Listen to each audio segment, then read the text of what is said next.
నిన్న నాగర్ కర్నూలులో చెప్పాడు ప్రభాకర్ గారు, దానికి ఇన్ఛార్జ్ ఉండే. నేను ఎక్కడ చూడలేదు, ఒక బంగ్లా 3 అంతస్తుల బంగ్లా నాకే అనిపించింది కూలిపోద్దా అని. ఎందుకంటే 30-40 ఏళ్ళ బంగ్లా ఉన్నట్టుంది అది. అట్లా అట్లా స్వాగతం పలికి కారణం ఉపన్యాసం ఇస్తే స్వాగతం పలకరు. చెప్పిన మాటకి చేసే పనికి కోయిన్సైడ్ అయినప్పుడు, సింక్రనైజ్ అయినప్పుడు, ఆ ఫలితాలు కళ్ళ ముందు కనపడుతున్నప్పుడు ఇవాళ ఆ ఆదరణ చెప్తారు.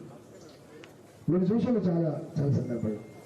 ఈవెన్ 2004 to 2014 యూపీఏ సర్కార్ స్టేబుల్ గవర్నమెంట్ ఉన్నప్పటికీ కూడా ఒక 2G స్కామ్, ఒక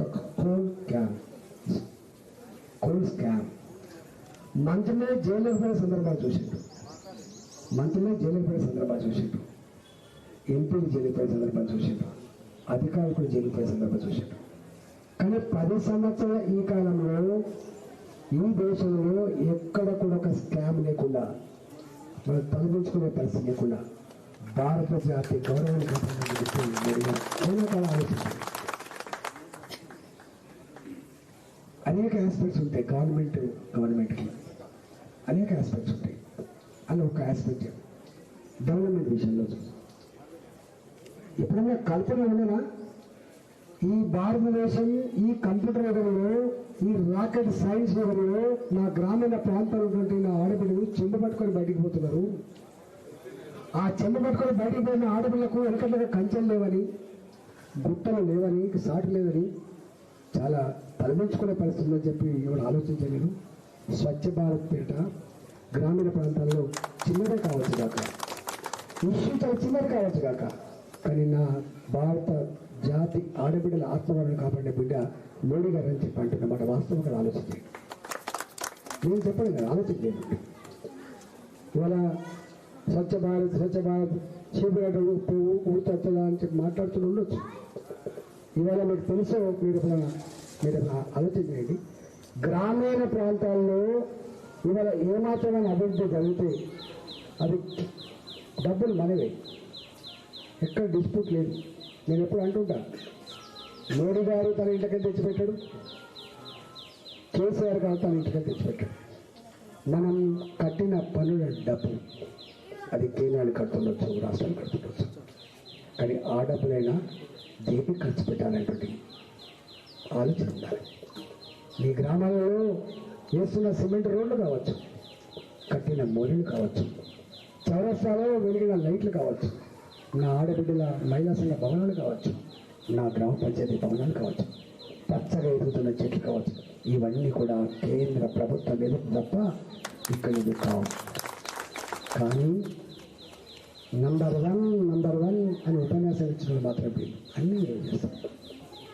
నేను ఆర్థిక మంత్రి, మీకు తెలుసు, దాని లోతు నేను నేను వచ్చినప్పుడు ఎంత అప్పు ఉండే, నేను దిగిపోయేటప్పటికి ఎంత అప్పు అయింది, ఎట్లా తెచ్చినాం, ఇవన్నీ ఒక ఆస్పెక్ట్.